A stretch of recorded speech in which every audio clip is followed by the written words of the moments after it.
Warahmatullahi wabarakatuh, Ustazah.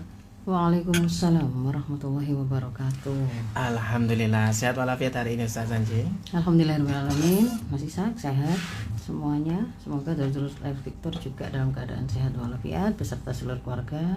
Amin. Masih dalam suasana Syawal pasca Ramadan ya, masih teriring doa.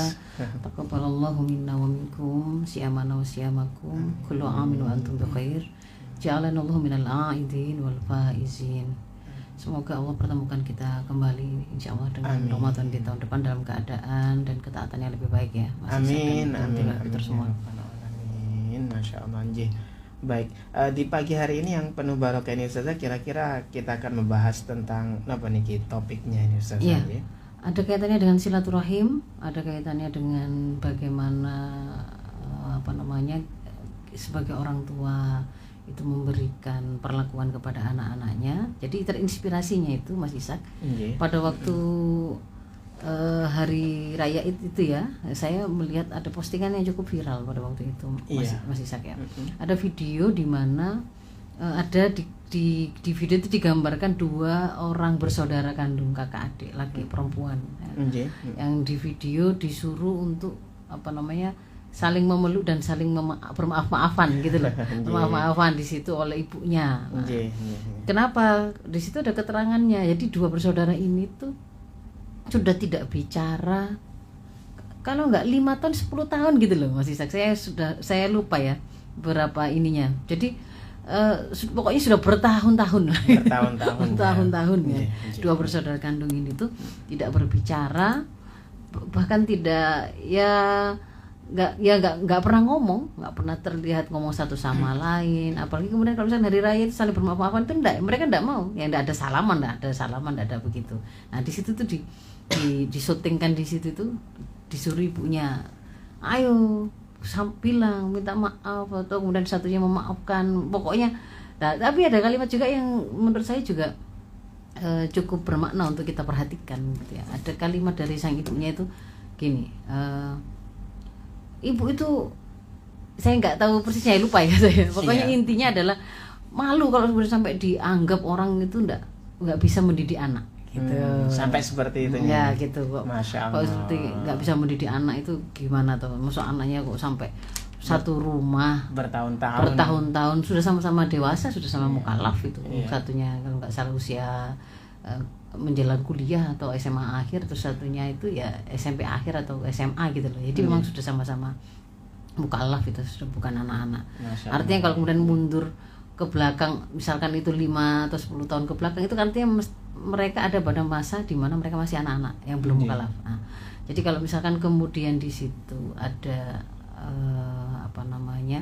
ungkapan atau kalimat yang muncul dari orang tua yang seolah-olah ibu ini nggak salah gitu, tapi kalian itu loh gini sih, seandainya itu maknanya itu adalah seperti itu gitu ya, seolah-olah tidak ada kesalahan orang tua, itu justru sebenarnya menjadi sebuah indikator memang bisa jadi ada sesuatu yang mungkin kita lewatkan sebagai orang tua. Nah hari ini mungkin kita mau melakukan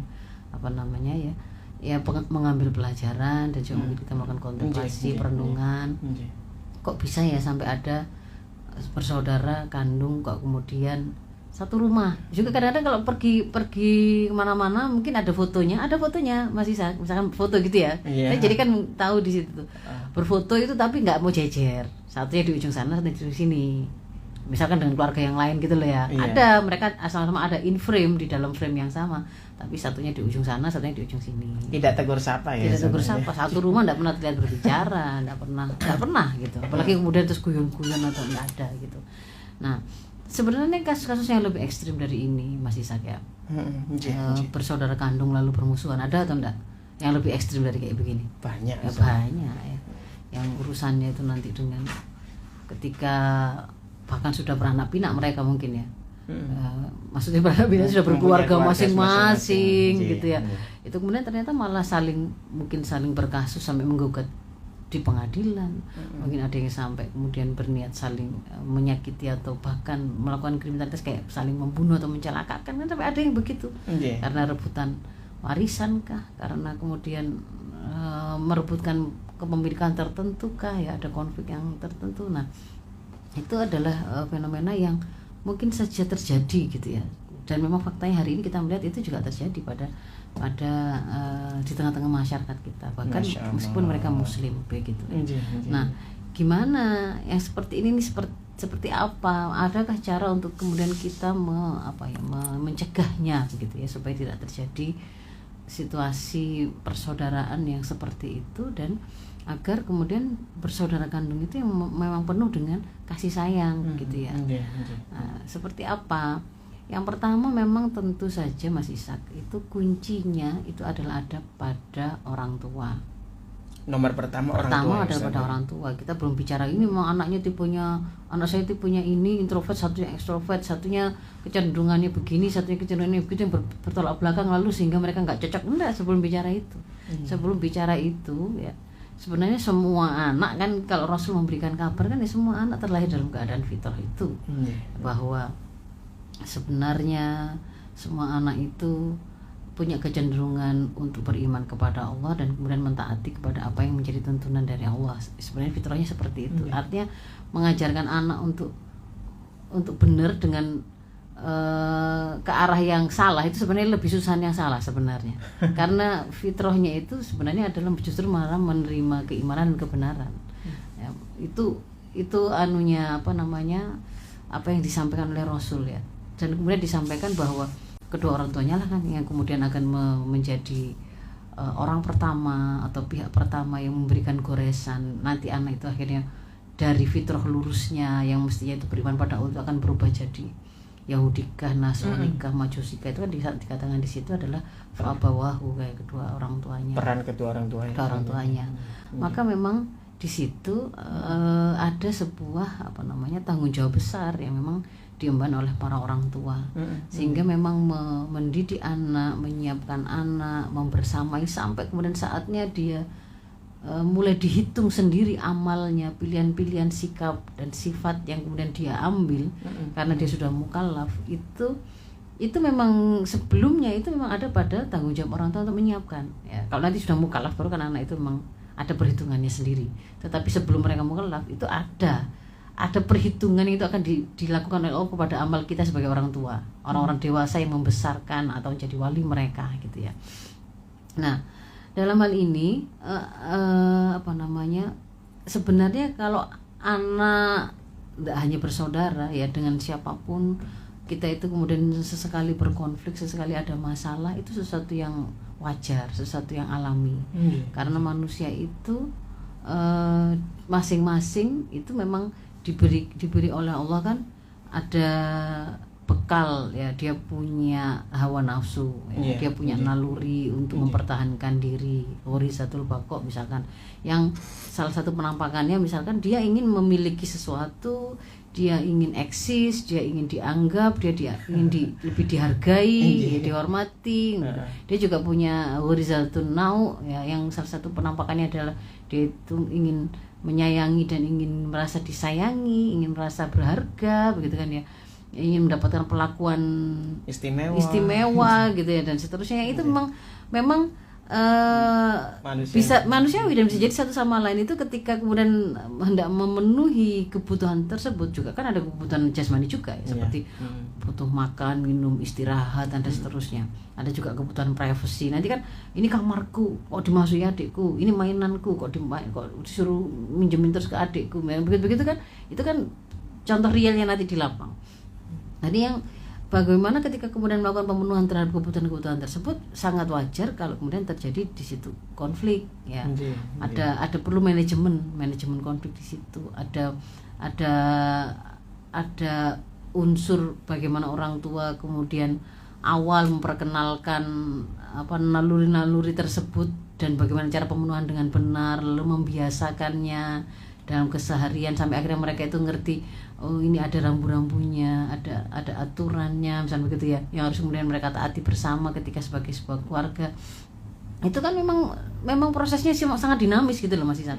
Karena yang kita atur, yang kita sedang bersamai ini bukan barang mati ya, tapi ini makhluk hidup yang masing-masing punya rasa, yang masing-masing punya nanti bawaannya sendiri-sendiri, suasana, ada pikirannya, ada suasana yang dialami oleh masing-masing juga berbeda, sangat ada banyak multifaktor yang berpengaruh.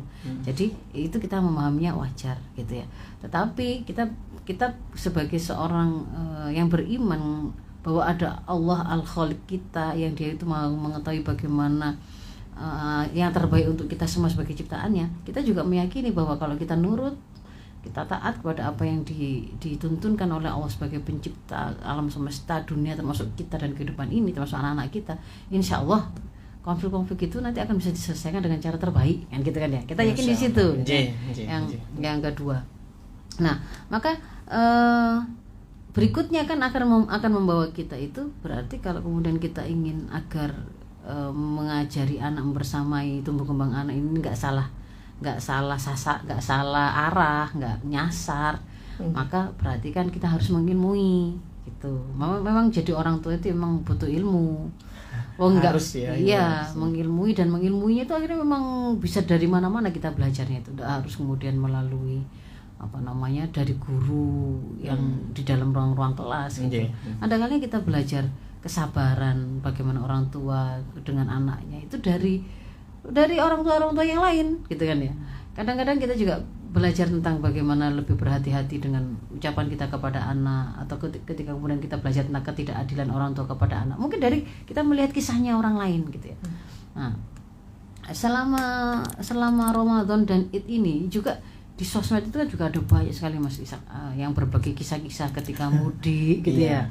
Bagaimana kemudian mereka menceritakan suasana ketika mudik. Itu ada kali perlakuan keluarga besar, ada kali perlakuan mertua dan ipar-ipar gitu ya. Ada kalanya kemudian bahkan perlakuan orang tua sendiri kepada anaknya, yang itu ternyata mereka ceritakan itu berbeda-beda gitu. Kadang-kadang berbeda-bedanya itu mengikuti, kalau mereka membawa sesuatu oleh-oleh atau kelebihan yang bersifat materi, kemudian sepertinya perlakuannya menjadi lebih baik, misalnya begitu ya, kita lebih sayang, kita lebih dihormati, lebih disambut dan seterusnya. Nah, itu situasi ketika sudah dewasa kayak begini gitu kan ya. Nah, tapi sebenarnya apa yang kemudian kita tadi mendapati, tadi kan saya katakan kita belajar itu bisa jadi bukan sekedar dari guru di ruang kelas. Kita membaca share-sharean teman-teman di sosmed kita yang seperti itu juga kita bisa ambil pelajaran kan ya. Seandainya kita itu kemudian bersyukur kita dibesarkan oleh keluarga yang nggak begitu cara memperlakukan orang gitu ya. Sudah sesuai dengan tuntunan Rasul bahwa orang tua itu benar harus adil pada anak-anaknya, semua disayangi dan seterusnya. Nanti kita akan juga tunjukkan. Tapi kita juga bisa belajar seperti itu yang menyakitkannya ternyata ketika seorang orang tua misalkan salah memperlakukan anaknya, kakak beradik yang itu sama-sama satu saudara, salah sedikit saja mengambil contoh, mengambil kalimat gitu ya. Ada kalanya kemudian kita membandingkan, ada kalanya kita begitu kadang-kadang kita tidak ngerti. Nah, itu perlu diilmui begitu. Tapi kadang untuk meraba rasa itu tadi kita bisa dapat dari kisah-kisah yang dibagikan oleh orang lain, atau kita melihat sendiri gitu ya. Atau mungkin kita sendiri pernah mengalami. Kalau kita punya anak banyak, waktu pulang ke rumah orang tua atau ke mertua, itu ternyata ada suguhan-suguhan itu hanya boleh untuk anaknya siapa, bukan untuk anak kita, misalnya begitu kan. Ternyata kayak begitu gitu loh ya, dilainkan ya, ternyata ada yang seperti itu. Mungkin kalau saya nggak menemuinya ya, kebetulan nggak menemuinya, tapi bahwa orang yang kemudian sampai ke saya kisah itu secara langsung menceritakan begitu memang ada gitu. Jadi dari situ kan saya juga mengambil pelajaran bahwa kalau meskipun kita tidak mengalaminya, tapi kita juga bisa ambil pelajaran dari situ gitu loh Mas Ishak ya. Nah, kenapa kok kemudian bisa terjadi yang seperti itu pada beberapa keluarga, dan misalkan seperti saya kok saya tidak menemukan itu gitu ya. Mungkin bisa jadi ada faktor ilmu tadi yang kemudian diilmui oleh orang tua saya atau nenek moyang saya begitu, yang kemudian kebetulan mereka berasal dari basic keluarga pesantren yang cukup memahami hal tersebut begitu, dan kemudian berusaha mengamalkannya. Sementara kemudian ada yang mungkin nggak ngerti begitu loh Mas. Nah, dari situ kan kemudian bagi orang yang mengerti itu punya kewajiban, punya tanggung jawab untuk berusaha menyampaikan ke yang lain. Nah, itu ya. Nah, dalam hal ini bagaimana untuk membuat anak-anak kita itu tetap akur, bagaimana agar mereka itu tetap selalu dalam keadaan penuh kasih sayang. Yang pertama adalah yang sangat diwanti-wanti oleh Rasul itu ya. Dan itu menjadi hak bagi anak, dan itu berarti sebaliknya jadi kewajiban orang tua. Itu adalah orang tua itu wajib berlaku adil, Mas Isa, kepada seluruh anak-anaknya. Wajib ya. Wajib berlaku adil. Adil itu tidak zalim. Adil itu secara istilah itu didulmi ya, lawan dari kedoliman. Kedoliman itu berarti meletakkan sesuatu tidak pada tempatnya, tidak sebagaimana yang diminta oleh Allah untuk ditempatkan, begitu ya. Ada kedoliman. Kalau ada pelanggaran terhadap apa yang dituntut oleh Allah, pasti itu jadi ketidakadilan atau terjadi kedoliman. Nah, dan adil ini yang dihukumi ini bukan yang berkaitan dengan rasa yang tersimpan di dalam hati ya.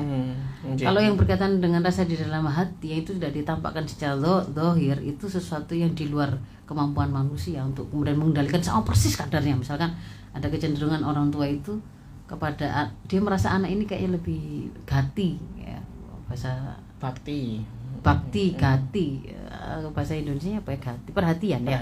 Mungkin dia merasa melayani. Nah, kalau ngomong sama anak ini, rasa di dalam hati sang orang tua itu lebih nyaman, ya, lebih nyaman.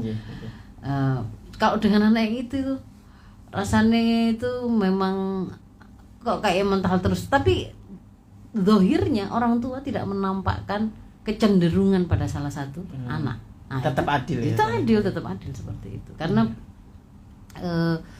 pada perlakuan zahirnya itu, misalkan pada waktu proses berbagi pemberian, itu sama pemberian. Kalau hibah itu sama, kalau nafkah itu memang berbeda sesuai dengan kebutuhannya ya. Keadilannya terletak pada masing-masing umur bayi dengan umur balita dengan dewasa kan, dengan anak-anak yang sudah mukallaf itu sudah berbeda, beda umur ya, beda kebutuhan, sehingga kemudian tidak harus disamakan kalau ada di situ.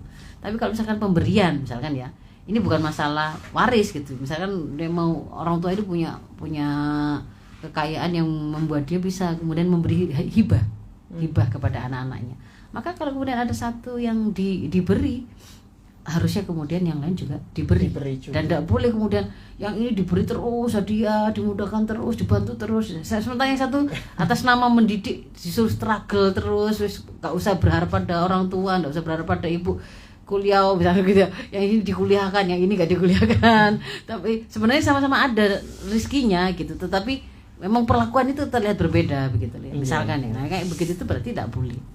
Jadi harus ada keadilan begitu ya. Dan bahwasannya orang tua itu yang punya porsi untuk menjadi teladan, menjadi contoh bagaimana anak-anak itu belajar tentang memperlakukan saudaranya yang lain dengan keadilan dan juga dengan penuh kasih sayang dan kebaikan. Jadi pasti memang orang tua itu yang dicontoh dulu, karena nanti itu anak akan menduplikasi kan. Menduplikasi. Kalau sejak awal dia itu selalu melihat bahwa kalau yang minta itu kakak pertama, seperti itu. Karena biasanya anak pertama itu mendapat porsi istimewa di hati orang tua gitu katanya gitu ya, misalkan gitu. Nah, kemudian yang paling kecil itu yang juga disayang karena dimenangkan karena dia paling kecil lah. Yang biasanya agak-agak digambarkan oleh netizen itu yang tengah-tengah ini yang biasanya agak struggle gitu ya, juga jadi agak ini. Nah, misalkan seperti itu. Nah, terus ini kalau seorang anak itu melihat bahwa yang kakak pertama itu mau minta apa saja pasti sangat mudah dikabulkan. Sementara kalau kemudian dia sebenarnya dia juga sudah berusaha menjelaskan betapa ini urgensi, memang dia butuh, dia nggak ngada-ngada kebutuhan itu ya, sudah presentasi lah ibaratnya kepada orang tuanya untuk meyakinkan. Tapi dengan kadar menyampaikan argumentasi yang sama, kok kakak saya itu mendapatkan itu, saya kok enggak begitu misalkan ya. Jadi ketika itu sesuatu yang dohir dilihat oleh anak, nanti lama-lama sebenarnya dia itu bermasalah itu dengan perlakuan orang tua, tetapi efeknya Mas Isan, dia bencinya itu kepada saudaranya, karena di situ kan akan menimbulkan bibit-bibit iri, dengki, hasad, ya kan? Yang bikin siapa? Orang tuanya, gara-gara perlakuan yang tidak adil tadi begitu. Nah, sekiranya kemudian apa yang diambil oleh orang tua keputusan tadi itu, misalkan tuh menurut orang tua itu sudah adilnya begitu, tapi ternyata kok anak saya kok masih nerimanya kok seperti suatu ketidakadilan. Nah, maka di situ perlu yang namanya mungkin prinsip yang kedua, jangan mahal-mahal untuk memberi penjelasan, kok bukan mahal-mahal ya, jangan susah-susah, bukan susah-susah, sering-seringlah memberi penjelasan pada setiap apapun yang sekiranya itu menjadi keputusan Anda, yang itu sebenarnya kebaikan menurut Anda, membuka komunikasi yang terbuka lah gitu ya kepada anak, yang membuat anak itu bisa mengerti gitu loh. Kenapa sih kok misalkan kakak itu dibelikan mobil, saya minta motor saja nggak dibelikan, misalnya begitu. Yang kakak itu dikasih laptop, saya kok enggak, misalkan begitu ya. Bayangkan kalau kemudian keadilan itu harus semuanya sama persis begitu. Nanti kalau anaknya 6, mobilnya 6. Siapa yang kemudian orang tua harus kemudian selalu sanggup seperti itu? Tidak ada gitu kan konsepnya. Tapi bisa jadi di situ memang mungkin orang tua yang kurang memberikan modal pemahaman untuk membuat anak-anak itu bisa mendudukkan yang namanya adil seperti apa, sayang itu bagaimana, apakah kemudian harus sama, apakah kemudian ini sebenarnya sebuah kecenderungan kepada orang tua kepada kakaknya atau bagaimana. Nah, di situ ditunjukkan. Misalkan kenapa kok kita beli mobil tapi mobil yang satu itu dipakai oleh kakak. Kenapa? Karena satu, kakak itu misalkan kuliahnya itu pulangnya itu ternyata malam-malam, saya nggak bisa jemput gitu ya, nggak bisa begini, yang itu ada melewati tempat-tempat yang itu berbahaya, bapak kan banyak tanggung jawab untuk ini, itu perempuan sampai gitu ya, kasih Allah penjelasan yang membuat memang sesuai tuntunan syara'nya memang benar. Orang tua saya berarti nggak sedang mendolimi saya gitu ya. Jadi itu nomor berapa tadi ya? Nomor 2. Jadi kan berbuat adil yang pertama wajib orang tua. Kemudian kedua itu buka ruang komunikasi untuk menjelaskan apa saja yang sekiranya memang anak itu masih belum bisa terima, menurut orang tua itu kebaikan, itu sekalian kan menginstal pemahaman gitu Mas Isa. Jadi harus terus disampaikan begitu. Kenapa kok kakak itu udah terjemput, saya disuruh naik Gojek sendiri, saya disuruh naik Bemo sendiri. Padahal loh, kan saya lebih muda. Oh, ternyata kan ada riwayat bahwa kakaknya ini itu mudah sakit, kecilnya itu begini. Dia itu kalau kena polusi sedikit begini itu akan sesak seperti ini, malah akan lebih membuat sengsara dan seterusnya. Kamu anak kuat. Nah, begitu kita harus ini masih saja dikomunikasikan, disampaikan begitu. Nah, kemudian yang berikutnya yang ketiga, cara yang lain yang kemudian harus diperhatikan oleh orang tua supaya tidak terjadi sebuah merusak interaksi antar bersaudara ini adalah jangan pernah membanding-bandingkan. Jangan pernah membanding-bandingkan, sekalipun itu antar saudara, sekalipun itu bihusni niyah ya, sekalipun itu dalam rangka niat yang baik ya, maunya memotivasi, nggak boleh gitu. Ada boleh gitu ya. Kalau itu membandingkan, kamu ini loh, kalian bandingkan itu kan ya, ada si A, ada si B. Satu kemudian ditunjukkan kebaikannya, satu berarti implisitnya dia tidak sebaik yang disebut baik tadi, misalkan kakaknya gitu ya. Kamu kok nggak bisa seperti kakakmu ya? Kakakmu itu kalau ibu sudah bilang begini itu langsung nurut. Kamu berarti kan implisitnya kan kakaknya nurut, adiknya pembangkang. Nah, itu bagi anak di balik kalimat itu juga ibu saya memuji kakak, ibu saya mencela saya. Lalu yang berikutnya, ibu saya menyukai, mencintai, menyayangi kakak saya. Ibu saya tidak suka dan benci pada saya. Nah, itu begitu itu secara akhirnya otomatis ya. Akhirnya nanti itu kan juga sebenarnya adik dan kakak itu tidak bermasalah awalnya. Tapi ketika kemudian terus-terusan kayak begitu ya, lama-lama dia juga melampiaskan sebenarnya jengkelnya pada orang tua. Itu kan tertanam dalam bawah sadar, kemudian membuat perlakuan dia kepada kakak ya Allah ya, ini memang kecintaan ibu gitu ya, kecintaan orang tua. Kalau saya ini memang begitu kan, akhirnya dia ya sudahlah, males gitulah membuka komunikasi dengan kakaknya dan seterusnya. Lalu yang berikutnya apa? Penuhi masing-masing kebutuhan anak ya, sesuai dengan porsinya, sesuai dengan ininya, sesuai dengan haknya gitu ya, penuhi. Jadi kalau misalkan ya, meskipun ya sang kakak itu bajunya itu bisa dilungsurkan ke adiknya dan masih bagus-bagus gitu. Selalu masih bagus memang. Tapi ya mbok jangan kemudian sampai adik itu tidak pernah merasakan punya barang yang memang dibelikan khusus untuk dia. Maksudnya bajunya, sepatunya, tasnya, masa semuanya itu lungsuran gitu ya. Dia kan juga punya tadi dia Goriza Bako atau keinginan untuk dianggap eksis, merasa dihargai, merasa berharga, pengen dikasih hadiah, juga mendapatkan hadiah, penghargaan. Kan dia juga pengen sebagai dia gitu. Bukan semata-mata terus selalu bekasnya kakak gitu, misalnya seperti itu ya.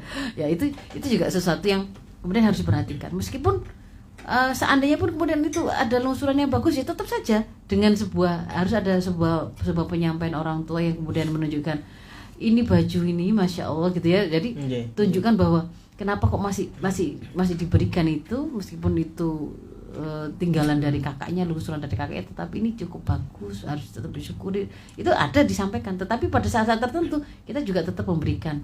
Ada kalanya dia memang memiliki kepemilikan yang baru, memang punyanya dia, memang diberikan khusus untuk dia gitu ya, bukan bekasnya kakaknya gitu.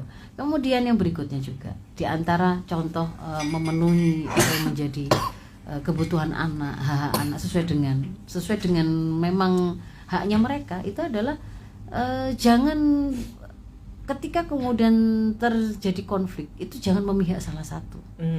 Yes, berusahalah untuk mendudukkan persoalan itu seobjektif mungkin dan bangun profil bahwa kita itu berusaha adil dengan taat kepada apa solusi yang diberikan oleh Islam dalam hal ini. Jadi bukan maunya kakak, bukan maunya adik, bukan maunya ibu gitu.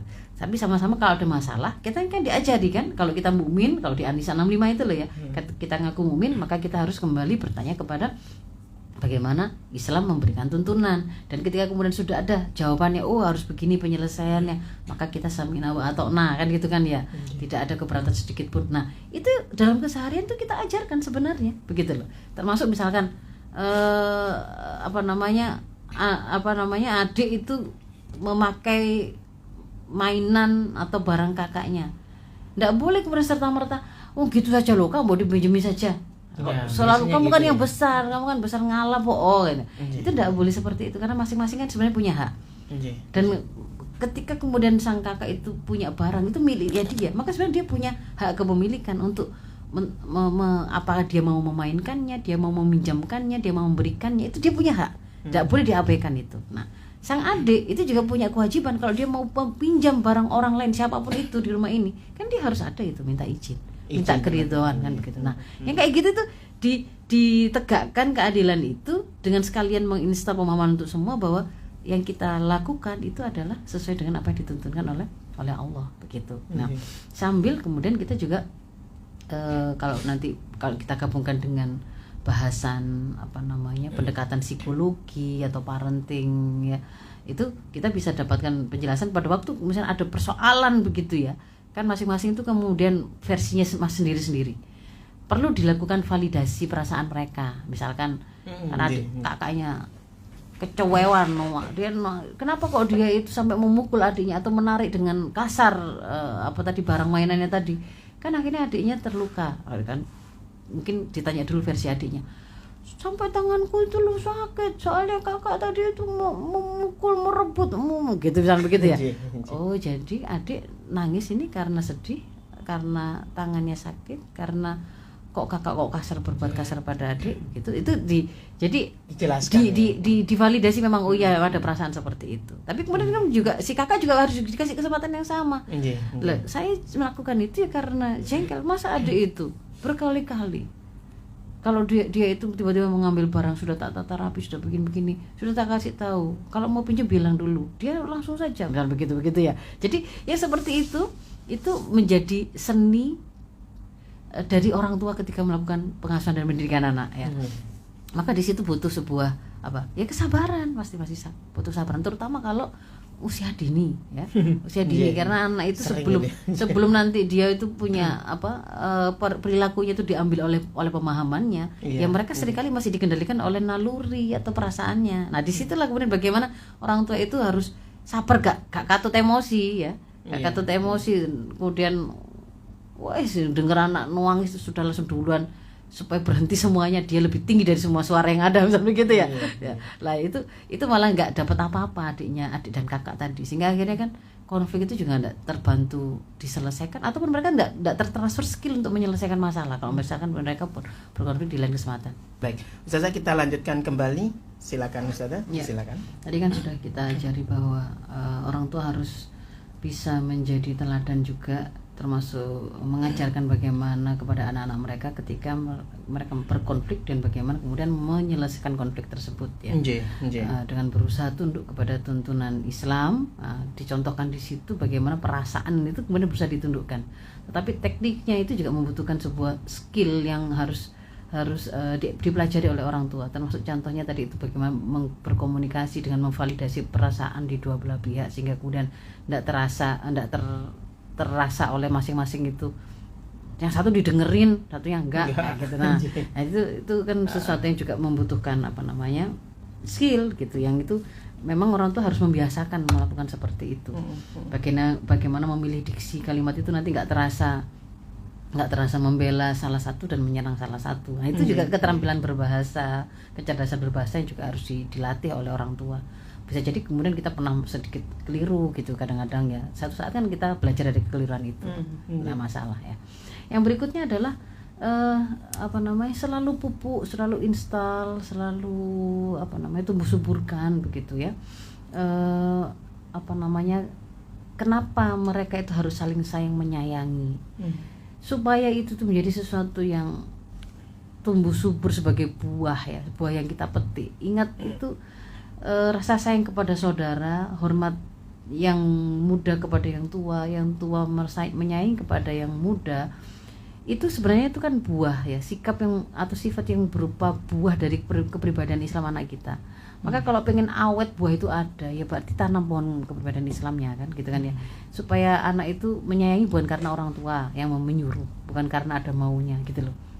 Kalau kamu nanti minta maaf, ibu kasih hadiah begitu, bukan karena itu. Kalau yang seperti itu artinya saat orang tua nanti tidak ada, nggak ada yang menjamin mereka tetap baik satu sama lain, tetap saling menyayangi. Tapi kalau kemudian kita memastikan saya itu sudah menanam pohonnya, yang pohon itu akan memberikan buah, menghasilkan buah, salah satunya itu mereka itu akan saling sayang menyayangi dengan saudara satu rahim, termasuk satu kerabat gitu ya. Nah itu gimana, dengan cara apa? Install pemahaman yang harusnya mereka kuasai, mereka punya, yang itu merupakan tuntunan Islam. Misalkan kalau terkait dengan hak bersaudara ini adalah Rasul di dalam hadisnya ya, Imam Tirmidzi kan pernah menyampaikan begitu, laisa minna laisa minna malam yarham saghirana wa yuwaqqir kabirona, bukanlah golongan kami gitu ya kalau ada orang yang dia itu tidak menyayangi yang lebih muda dan tidak menghormati yang tua. Artinya kalau kita mengaku mukmin, kita mengaku muslim, itu diajarkan menjadi kewajiban bagi kita untuk kalau kita itu posisi orang yang lebih tua, kita harus menyayangi kepada adik-adik kita, orang-orang yang lebih muda dari kita. Kalau kita itu posisinya adalah orang yang lebih muda.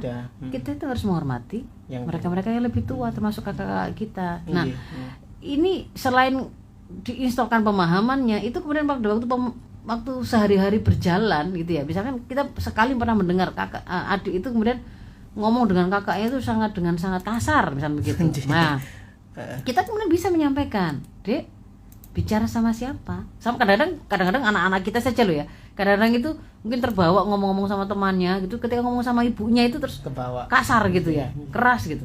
Kadang-kadang saya juga begitu. Anak saya tanya, Mas Hafid bicara sama siapa? Dia langsung sadar ya. Bicara sama Umi. Bicara sama Umi memang seperti itu tak? Anak soleh itu. Anak soleh kalau bicara sama Uminya seperti itu. Padahal kalau Allah mengatakan bicara ke orang tua itu harus dengan qaulan karima. Fala taqul lahu ma'uf. Mau ngomong, ya saya ini kok malah begitu ya. Nah, bicara sama siapa ya? Kadang-kadang kayak begitu. Nah, sama dengan kemudian kita sehari-hari gitu mendengar kok kakaknya kok sepertinya enggak sayang ke adiknya, ya kita ingetin. Kalau adiknya kok kelihatan enggak hormat pada kakaknya, diingetin gitu loh ya. Jadi seperti itu diinstal terus-menerus. Nah, termasuk juga kemudian kalau misalkan kemudian mereka itu ada kita membaca mereka ada situasi sedang kok mulai nggak kelihatan kok bermasalah gitu ya, bantu jadi fasilitator kalau mereka nggak bisa mengendalikan atau menyelesaikan sendiri. Kalau misalkan sudah sejak kecil kita tuh kasih mereka ini kemampuan untuk menyelesaikan, saat nanti besar kan mereka bisa menyelesaikan. Tapi kalau kemudian kita melihat kok ini sudah nggak ngomong, ini setahun ini kelihatannya nggak pernah ngomong, kelihatannya menghindar, kelihatannya anak-anak sudah besar tapi kok mereka nggak bisa menyelesaikan, ya orang tua ya jangan membiarkan toh sampai 5 tahun itu ya keterlaluan. Berarti kan dia di situ mereka itu butuh begitu loh, butuh untuk kemudian difasilitasi.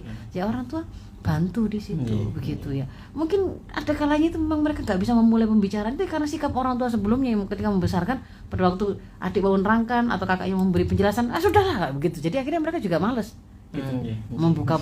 Nah itu disitulah kemudian kalau kami memesankan untuk kita semua ya, orang tua itu sangat berpeluang untuk melakukan kekeliruan kepada anak-anaknya, sehingga kalau kemudian kita menemukan anak saya kok begini sih, kok nggak sesuai dengan harapan saya, kok malah mereka itu bermusuhan dengan saudara. Pertama yang harus dilakukan oleh orang tua itu, kita dulu taubatan nasuha.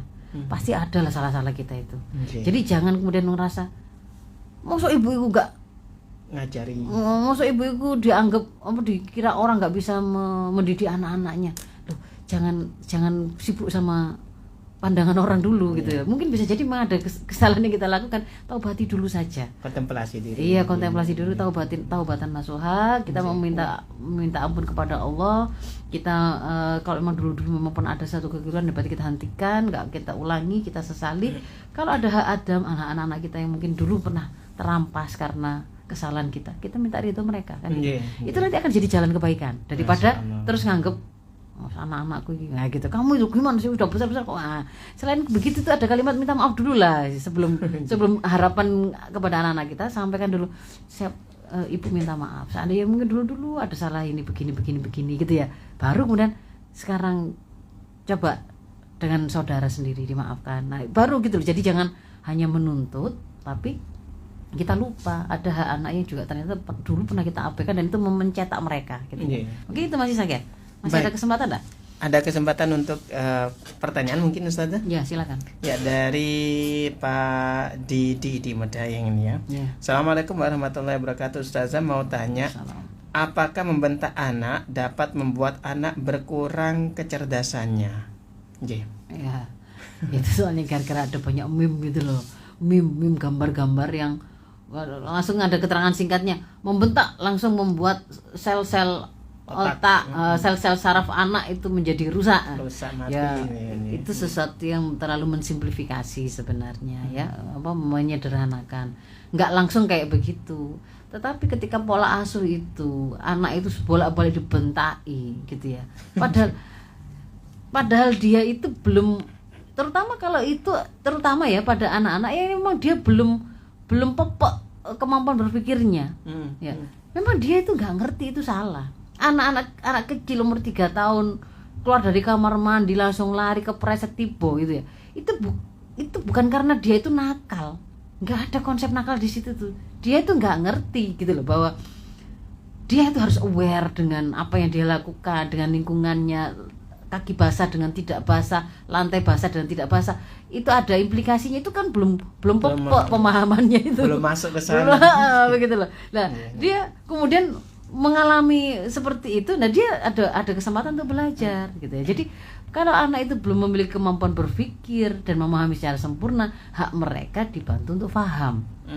Jadi bukan disentak toh, sudah dibilang lari-lari, jangan lari nanti kepreset. Nah sebenarnya kan apakah mau disampaikan dengan suara tinggi, dengan bentakan, dan ketika disampaikan dengan suara, kan sudah dibilang ibu, kalau habis keluar kamar mandi koset dulu. Kenapa kok koset dulu? Karena kakimu masih basah. Kalau basah langsung lari kena lantai licin. Kalau licin bagaimana? Nah, ada nggak kira-kira mana yang sekiranya akan membentuk pemahaman antara dengan disampaikan dengan pembentakan yang buat anak itu ketakutan dan tidak mendengar isi pembicaraan nasihatnya karena dia pokoknya takut dulu, fokus ke takut, dia takut dulu, atau kayak ini kemudian membuat dia itu diajari cara mikir dan memiliki pemahaman. Nah itu loh sebenarnya. Kalau kemudian pada saat tertentu itu dibutuhkan bersuara keras, ada kalanya ya nggak apa-apa, terutama pada kondisi-kondisi emergensi yang darurat. Ya, misalkan ya Anda di ruang operasi begitu, di ruang operasi itu situasinya itu penuh dengan sebuah kewaspadaan tinggi, lalu ada sesuatu yang terlepas atau mau terjatuh, ya, awas keras, itu bukan sesuatu yang salah gitu. Memang sudah kebutuhannya. Ya nggak perlu itu kan, yang nggak layak dilakukan itu bombardir bentakan. Lah ngapain? Bentakan itu tidak membentuk pemahaman gitu loh.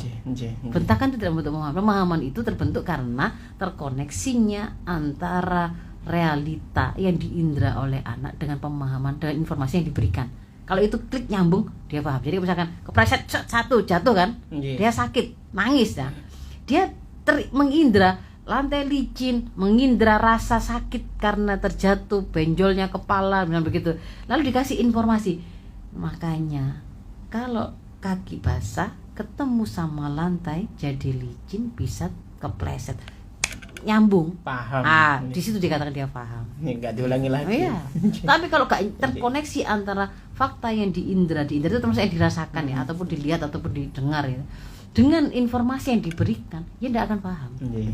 Gitu ya. Ada lagi? Sampun Ustazah, karena juga waktunya habis ya. Baiklah kalau begitu. Baik, saya ingin menutupnya dengan mendoakan ya, mendoakan kita semua, berdoa untuk kita semua, semoga Allah memberikan kemudahan kita para orang tua ini. Ya, emang belajarnya orang tua itu ya sepanjang hidupnya ya. Dan seringkali juga kita dapat pelajaran berharga itu dari anak-anak kita, dari anak-anak kita. Apa yang kemudian menimpa mereka itu pun bisa menjadi pelajaran yang kemudian berharga untuk kemudian kita mengevaluasi. Oh, ya bisa jadi ada yang kurang tepat. Dan itu tidak boleh kita itu sombong ya. Nggak boleh sombong, karena sombong itu kalau dalam versi Islam itu kan sombong, al-kibr itu kan ghamtun nas, satu meremehkan orang lain, yang kedua itu baturul haq ya, menolak kebenaran. Kalau anak kita itu menyampaikan sesuatu dan kalimat itu memang benar, orang tua ya tunduk dengan kebenaran itu, bukan karena dia jadi kalah sama anaknya, enggak, itu karena kita tunduk, yang disampaikan itu benar. Kalau itu mau disampaikan itu kebenaran dari Islam, ya sudah tunduk gitu, jangan sombong, jangan tolak. Kalau kita menolaknya jadi sombong, jangan kemudian mengolahnya juga di hadapan anak. Ini kan gara-gara kamu, ibu kan sebenarnya diputar lagi seolah-olah nggak salah lagi dia, anaknya lagi yang salah. Nah itu nanti akhirnya ke depan itu nggak jadi kebaikan gitu loh untuk anak-anak kita itu. Gara-gara kita sendiri itu menjadi orang yang nggak mau menerima kebenaran dan mengakui kesalahan gitu ya. Jadi mungkin itu saya mohon maaf kalau ada hal kurang berkenan. Afu minkum ihtinas siratal mustaqim. Assalamualaikum warahmatullahi wabarakatuh. Waalaikumsalam warahmatullahi wabarakatuh.